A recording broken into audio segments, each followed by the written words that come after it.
Estamos de regreso con todos ustedes. Fíjense, esta semana o las últimas semanas han estado muy cargadas de hechos de impacto para la sociedad. Desde el caso David Ortiz, los muchachos que se han muerto o que murieron, 2 de ellos en una cabaña. No bien pasa esto, que llega César el abusador, por lo menos citando el caso de este reconocido narcotraficante. Y a esto entonces, por supuesto, otra tragedia en el marco de la lucha que hay contra la violencia de género, que fue el asesinato la pasada semana de la joven Anibel González en manos de su expareja. Es decir, que nosotros nos salimos de un asunto cuando ya no está llegando otro y como que hay una tensión social y quiéralo o no, eso afecta en términos de emociones, ¿verdad?, a la familia dominicana, porque son hechos de verdad que impactan, que llaman a la sensibilidad, a la reflexión, a la orientación del público, a la información. ¿Por qué decimos esto? Porque la intención de Teleuniverso al Día en sentido general, sobre todo los viernes, que siempre hay intervenciones interesantes e importantes con ese fin, es que usted se pueda orientar. Y precisamente tenemos en estudio a una colaboradora y con ella vamos a conversar para que usted se quede ahí quietecito, llame al vecino, a la vecina, porque sucede que la violencia de género no es exclusiva de un sector en el mundo, un sector social, es general. Los grandes problemas, los crímenes, óigame, todo es un conjunto desde sociedad y por supuesto el sistema judicial. Y hoy nos vamos a centrar en la parte que quizás podría verse en su momento, era como una cosita más técnicamente o judicialmente hablando, que son los famosos acuerdos. Pero ese acuerdo, o uno de ellos, fue lo que permitió que el agresor y expareja de Anibel González saliera de la cárcel. Desgraciadamente el desenlace que conocemos es que ella perdió la vida y él se suicidó. Y de eso vamos a conversar en esta tarde. Mire, para que usted tenga una idea, solamente 1.238 denuncias han hecho mujeres en lo que va de año. Pero en lo que va de año contando el semestre, es decir, que promedia 206 denuncias cada mes. Entonces esa cifra debe de llamar la atención, no únicamente a la parte judicial, sino a la sociedad dominicana en su conjunto. Entonces vamos a centrarnos un poquito en este tema y para ello le vamos a dar nuevamente la bienvenida, agradeciéndole por siempre estar dispuesta a que usted se informe, a que usted se oriente, a la abogada Josefina Reyes, quien es también integrante del Núcleo de Apoyo a la Mujer. Y una vez más agradecido, Josefina, de que tú estés aquí con nosotros. Muchísimas gracias, Leina, por tu invitación. Una vez más, complacida de estar con ustedes. Nosotros de tenerte. Pues fíjate, Josefina, en el marco de todo esto, quizás no es el único acuerdo con desenlace fatal que hay en el marco de los tratamientos a nivel judicial de violencia de género, pero este tuvo, ¿verdad?, un impacto en la sociedad y por ende, pues lo conocemos desgraciadamente, y digo desgraciadamente porque Anibel no está. Y nos vamos a centrar en este punto y para ello te establecemos las siguientes preguntas, porque nuestro tema es precisamente si los acuerdos entre víctima y agresor en los casos de violencia de género, ¿cuál es el papel en este contexto del Ministerio Público? ¿Cuál debe de ser, mejor dicho, el papel del Ministerio Público en el marco, tomando en cuenta que hay dentro del componente Procuraduría Ministerio Público, hay departamentos que se dedican a X casos y hay uno de violencia de género? Entonces, cuéntanos tú, que has trabajado en esos casos, ¿cuál es el papel que debe de jugar el Ministerio Público relativo a los asuntos de violencia de género? Exactamente. El papel del Ministerio Público en aspectos de violencia de género, intrafamiliar y sexual, se trata de protección a la víctima. En un momento determinado, cuando la ley 2497 fue puesta en vigencia, el papel realmente era, en cuanto a violencia contra la mujer, que era de lo que más se hablaba en el momento, pues era de protección a la mujer. Este departamento se crea para tratar casos especiales que tienen que ver con este tema y de principio a fin, todo lo que tiene que ver con la investigación, desde la etapa inicial hasta la etapa de juicio de fondo, donde ya el agresor es condenado, pues el Ministerio Público tiene un papel de proteger la víctima, aparte de que también tiene su parte de investigación, pero en todo momento las víctimas se supone que no necesitan una defensa, sino que necesitan una representación y esta básicamente la ejecuta el Ministerio Público. Tú has ahí dilucidado, bueno, él protege a la víctima, pero ¿cómo la protege?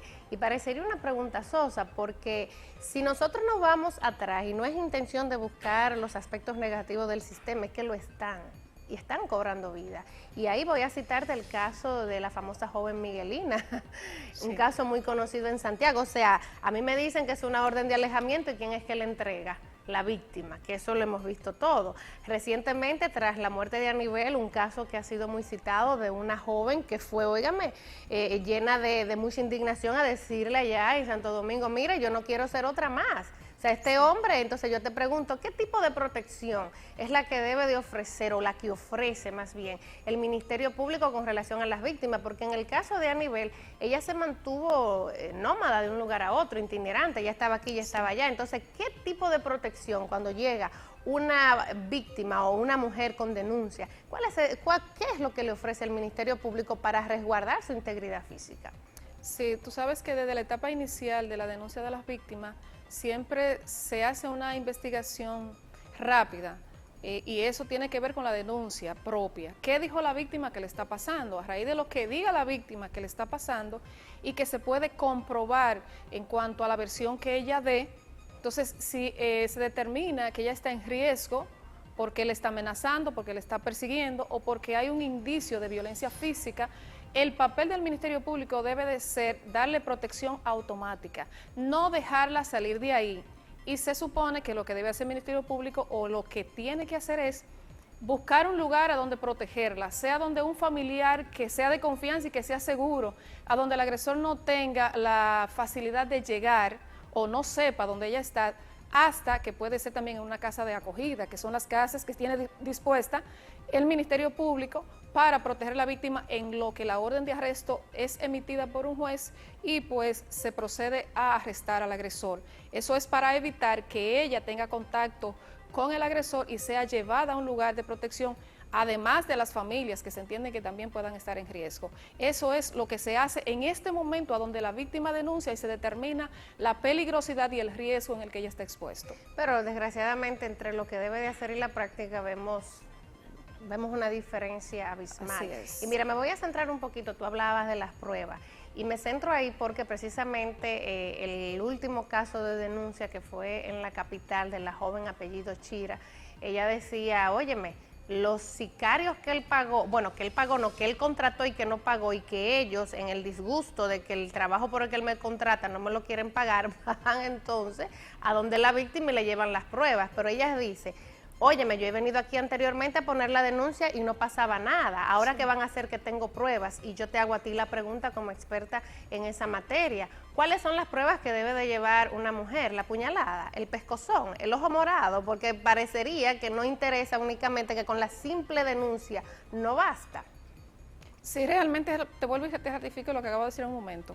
El solo hecho de la denuncia de la víctima debe ser el punto de partida de alarma del Ministerio Público o de la persona que recibe la denuncia, porque déjame decirte, quien recibe la denuncia en primera instancia en el Ministerio Público es una persona que no es abogada, que no es fiscal, es simplemente una empleada del Ministerio Público que conoce cómo recibir las denuncias. A raíz de recibir esta denuncia se entiende que esta persona, que aunque no es abogada, ni ayudante fiscal ni fiscal, pues pueda dar una pequeña revisión del testimonio.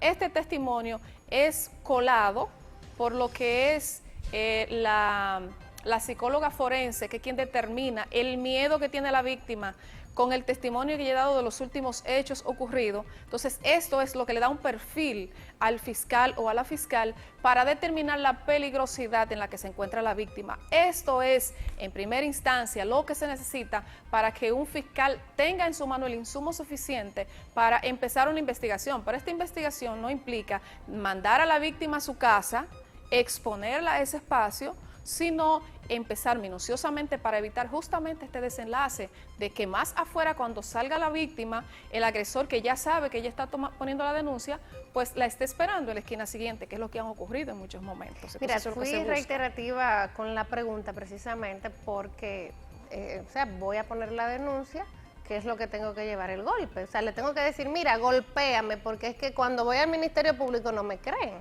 O sea, no me creen, me tengo que ir golpeada. Por eso lo hice de un modo quizás sarcástico y cruel o mordaz, precisamente porque es que uno lo escucha en el vecindario, comentarios, en noticias, y parecería que el Ministerio Público es incrédulo.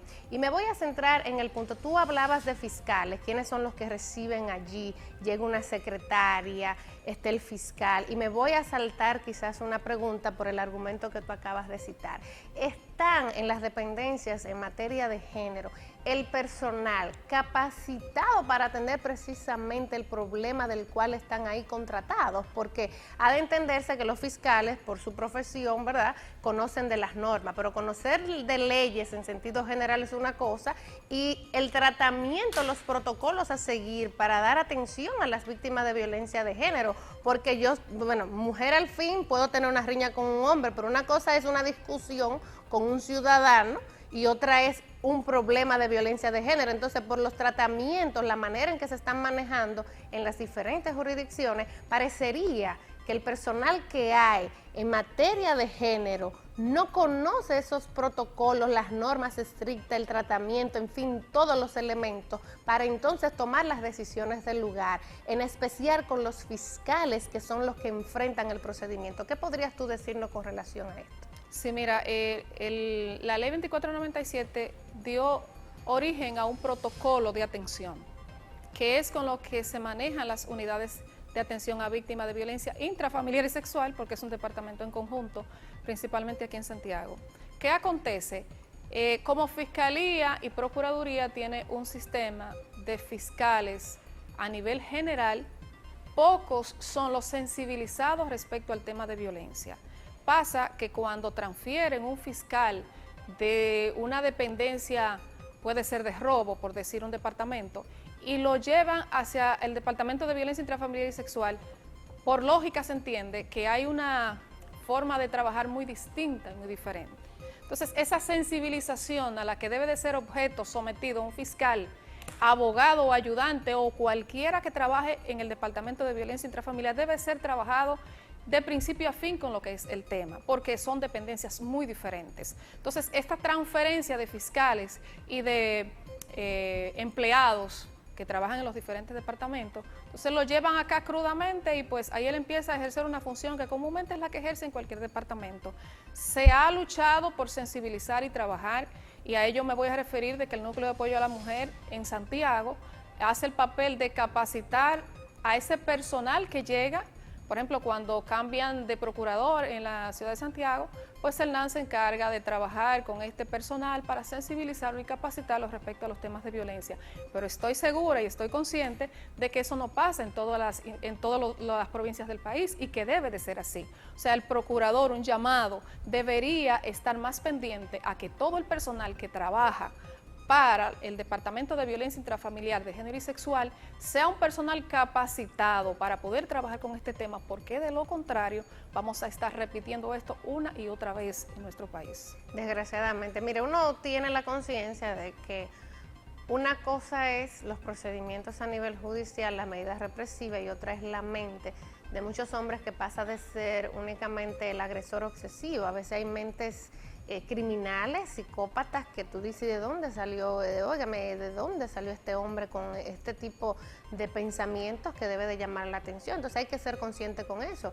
Lo que más resguarda a una víctima en términos físicos es la medida represiva. Sí. Es la medida represiva, porque de qué otra manera tú puedes administrar que ese ciudadano no vaya a salir de ahí, porque al sistema se le escapan unas que otras cosas. Pero ahora nos vamos a centrar precisamente en la parte del sistema, en los famosos acuerdos.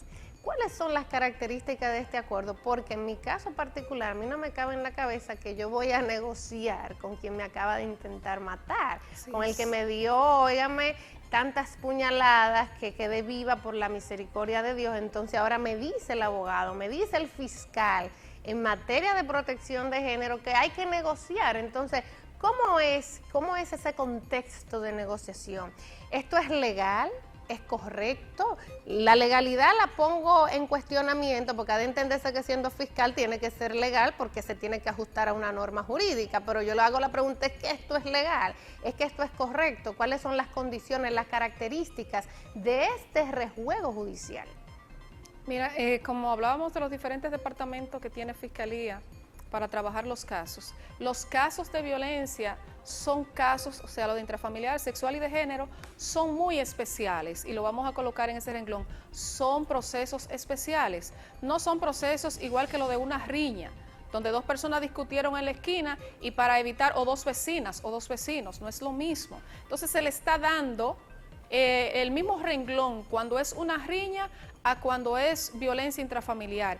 Cuando se logra un acuerdo de un abogado defensor del imputado y sea un abogado defensor privado o público de una víctima de violencia intrafamiliar, entonces ahí ese famoso acuerdo es impulsado casi siempre por los defensores de los imputados. No sale de la víctima. Comúnmente no sale del Ministerio Público. Siempre es un defensor que está por salir de este proceso, por cobrar su dinero rápido, en el caso de los privados. Los defensores públicos, muchos de ellos, como tienen montones de casos, quieren ir limpiando su arsenal, su escritorio de tantos casos que tiene.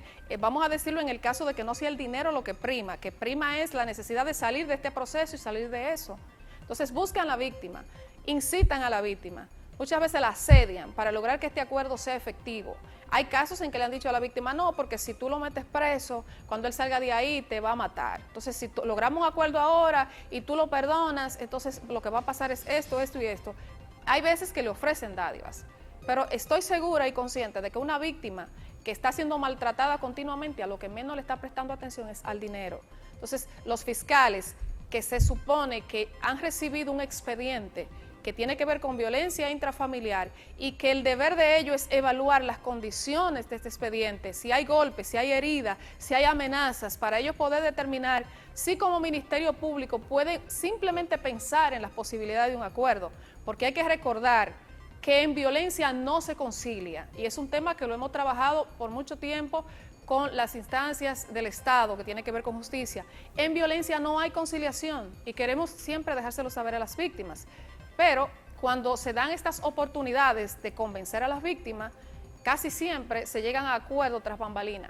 Y cuando le llevan al juez, que ya el Ministerio Público y los defensores han hecho un acuerdo, el juez, que tampoco está muy sensibilizado respecto al tema de violencia y la problemática en sí, entonces lo que hace es homologar este famoso acuerdo que han hecho entre la víctima y el agresor supuestamente, pero siempre se da entre los representantes, o sea, entre las partes, que la última que acepta es la víctima. Casualmente tenemos algunos jueces, muy pocos, en donde cuando se le lleva un desistimiento, ese juez o esa juez tiene la capacidad intuitiva de decir, yo estoy mirando aquí en este papel que dice que usted firmó un acuerdo, sin embargo su rostro me dice otra cosa, y tienden a negarle la solicitud de este acuerdo. Fíjate que la intención de que tú expongas de manera amplia y detallada es para que él nos escuche, sea que quien nos escucha sea víctima, tenga un familiar, un vecino, una amiga, o por información que debe de conocer el ciudadano, la ciudadana. Es para que usted sepa, como bien ha destacado Josefina en esta tarde, no se concilia. Cuando usted le hable al abogado de su expareja que hay que conciliar, usted sepa que no, que todos esos argumentos de presión, de manipulación, de amenaza, son argumentos que buscan precisamente que usted ceda, porque en un acuerdo donde le dan libertad a su agresor, difícilmente usted va a salvaguardar su vida y su integridad. Ya en este último minutito que nos queda, Josefina, cuando hay hijos de por medio, porque en el caso de Anibel, precisamente, ella retorna de Moca hacia San Pedro porque una de sus hijas estaba enferma. Su agresor, su expareja, siempre andaba en constante justificación de que tengo derecho a ver mis hijas. ¿Cómo se maneja ahí esta parte? Porque entonces no le puedo violar un derecho a este hombre que son las hijas de él, pero puede utilizarla como justificación o puede también agredirla. ¿Qué hace esta dependencia del Ministerio Público en materia de género cuando hay hijos de por medio? En cuanto a ese espacio donde ellos hacen una sugerencia, sí se ventila que lo que el agresor quiere es ver sus hijos. Lo que hace la persona que está asistiendo, sea la abogada ayudante o el fiscal, es sugerir que cada situación que está dentro de esta relación, como los hijos, como los bienes, como la pensión alimentaria, sean instrumentados por las instancias correspondientes. Significa esto que dentro del Departamento de Violencia Intrafamiliar no hay esas colaboraciones como tales, sino que la víctima tiene que salir a hacer esta ruta crítica, esos procesos. Sin embargo, como abogada, lo que yo trabajo en cada uno de estos temas es desvincular al agresor de la víctima. ¿Cómo lo hago? Yo, cuando ya tenemos la orden de alejamiento o cualquier proceso que no implique prisión dentro de ese momento, sea cual sea, por sencillo que yo lo vea, me siento con la víctima y trabajo lo que es la custodia de los hijos. La custodia de los hijos y régimen de visita se trabaja a nivel de lo que es la Fiscalía de Niños, Niñas y Adolescentes. Ahí le doy el acompañamiento para que ahí se deje saber bien claro cómo se van a ver los hijos, dónde se van a ver los hijos y quién va a estar de por medio llevándole los hijos al agresor para que no tenga el contacto con la víctima. Lo mismo hacemos con pensión alimentaria. Cuestión de que esta mujer no tenga que andar detrás de este hombre buscando los 10 pesos que él le da o que posiblemente le vaya a dar. Entonces se instrumenta lo que es la pensión alimentaria a través de una cuenta que se lleva a la Fiscalía, al Juzgado de Paz, y ahí pues se establece a dónde se le va a depositar el dinero y de qué forma, para que tampoco haya vínculo. Si hay bienes, Casa Comunitaria de Justicia es el departamento que, al ser gratuito, yo sugiero para que las víctimas, si hay algunos bienes en común, pues ahí se haga una especie de partición de bienes. Eso es tratando de desvincularla de todas las formas existentes, porque es lo que debería hacer el Ministerio Público, dándole seguimiento al caso, pero casi siempre tiene que intervenir alguien que conoce cómo resolver el proceso.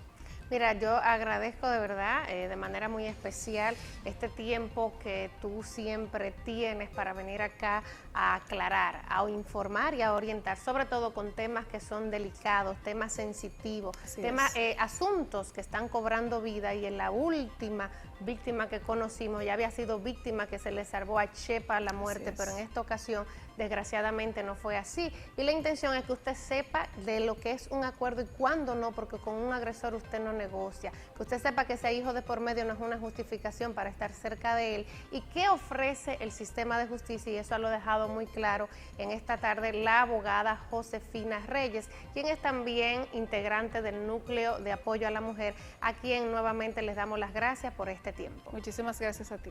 Bueno, nosotros, gracias nuevamente, Josefina. Usted ya conoce toda la información.